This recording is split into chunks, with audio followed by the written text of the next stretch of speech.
My cousin Randy is maybe the dumbest person I've ever met in my entire life. Dumbest guy I've ever met. The other day he comes up, he goes, Anthony, check out my new tattoo. It's the Japanese symbol for awesome. No, Randy. That's a swastika.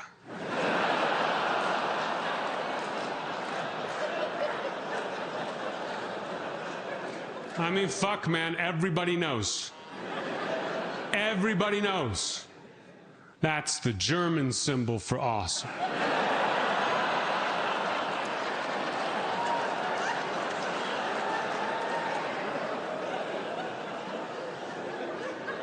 Now, I said I like that joke a lot.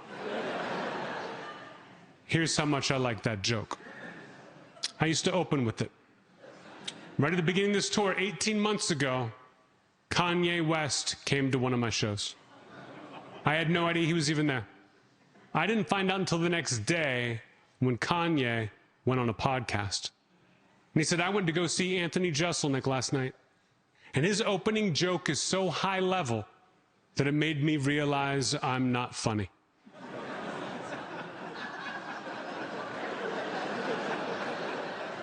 Guys, that blew my mind.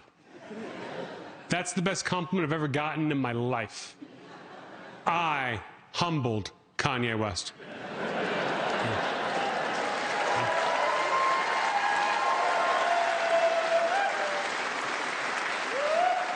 I'm not gonna lie, I was so excited. I watched that clip 100 times. I sent it to my manager. I said, put this on my website.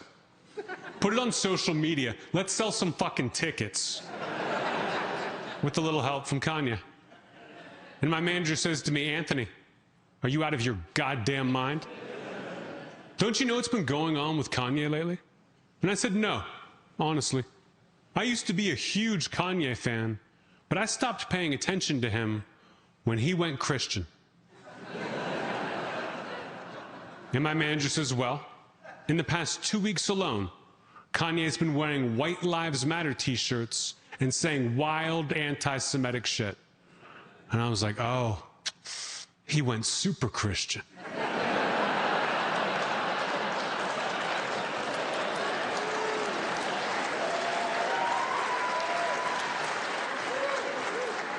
That crazy son of a bitch finally finished the whole book. My manager said, look, Anthony, you can use this clip of Kanye to promote yourself if you want to.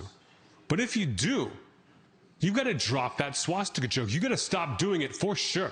Otherwise, you're gonna start to attract the wrong kinds of fans. And your current fans will take the wrong lesson from what you're doing up there.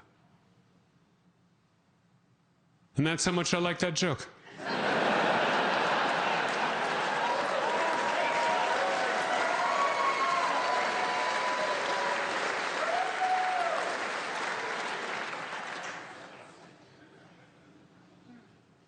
I'm against cancel culture. Back when I was in college, I had this crazy professor. Made all of his students fill out their own suicide note.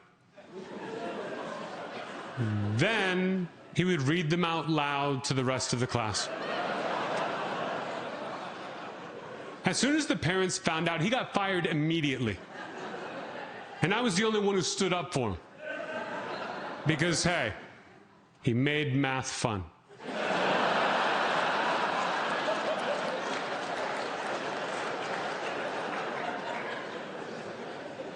And yes, I did mention Joe Rogan, guys. Do not get me wrong. I like Joe. Joe's my friend. Joe's a good guy. But if you listen to his podcast, you're a fucking loser.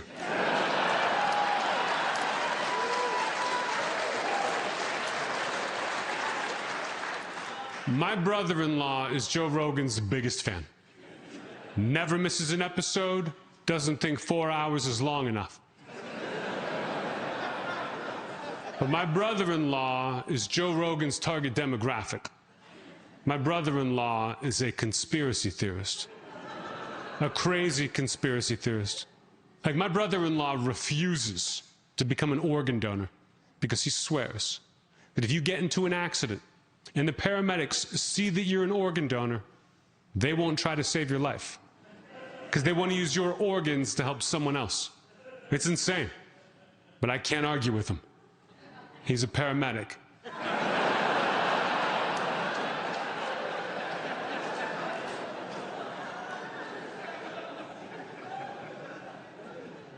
Another question I've been asked 1,000,000 times in the last 20 years? Anthony, thank you. That's my impression of a shit comic trying to get on Rogan.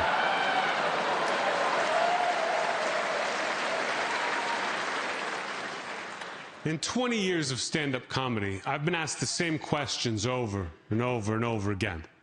The question I get asked the most by far is, Anthony, what do you think about cancel culture? Doesn't it make you mad? Aren't you scared? What do you think about cancel culture? So, let me be clear. I don't give a fuck about cancel culture. What I am sick of are comedians complaining about cancel culture. It's not that hard.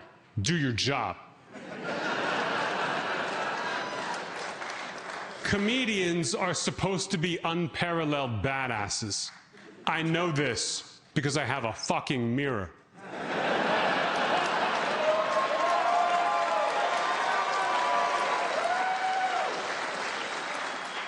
Cancel culture is not scary. It's also not interesting.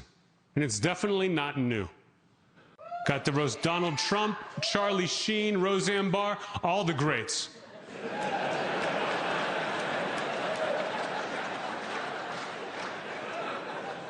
People still ask me, Anthony, which one was your favorite?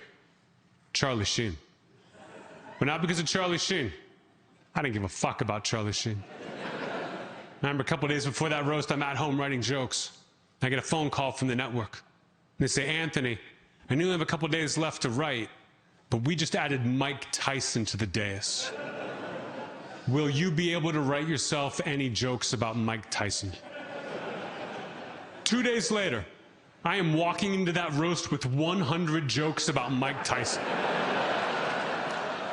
I am so excited. And right as I go to sit down, guy from the network comes back over and goes, Anthony, I'm just double checking with you. You don't have any Mike Tyson rape jokes, do you?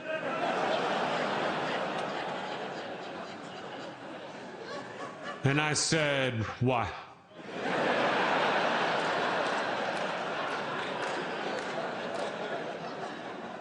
And he said, well, listen, it was almost impossible to get Mike Tyson to agree to appear on a televised roast. We had to promise him there would be no rape jokes. I was like, are we talking about the same Mike Tyson? So now the roast has begun. I'm up at the podium, cameras are rolling, I have 0 jokes about Mike Tyson. And I am mad about it. But out of the corner of my eye, I can see Mike Tyson sitting on the stage. Mike's been drinking. Mike's been smoking. Mike's laughing at everything. Mike's responding to jokes that aren't even about him. Mike Tyson is having the time of his life. So I think, you know what? I can do one.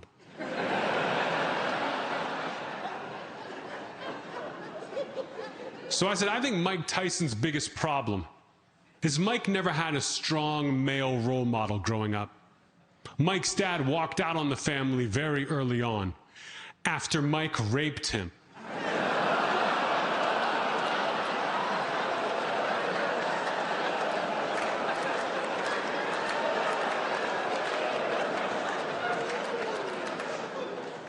Now, as soon as I tell this joke, I regret it. I am afraid. And I turn to look at Mike Tyson to see, is he coming at me? Am I about to die? And I just see Mike Tyson throw his head back. And he goes, ha ha ha, he got you, Charlie.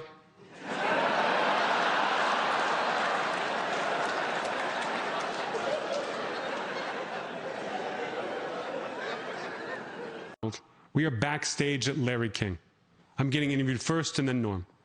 Right before I go out there, Norm says to me, hey, Anthony, I know we haven't always gotten along or seen eye to eye, but if you're up for it and you trust me, I thought of something really funny that you and I could do together. I said, oh my God, Norm, of course I trust you. You're my hero. Tell me what you want to do. He says, I think it'd be really funny if instead of promoting the show by talking about these other comedians, why don't you and I just promote the show by publicly insulting each other? He says, don't even try to be funny, Anthony. Just be mean. And I said, you know what, Norm? I can do that. I sit down with Larry King. Larry King says, Anthony, what do you think about Norm MacDonald? And I said, Larry, Norm MacDonald is a piece of shit. And I can hear Norm laughing backstage.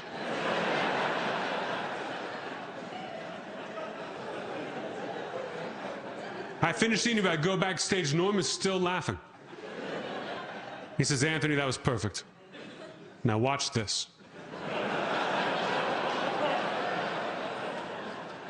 Norm sits down with Larry King. Larry King says, Norm, what do you think about Anthony Jeselnik? Norm says, Larry, he's one of the greats.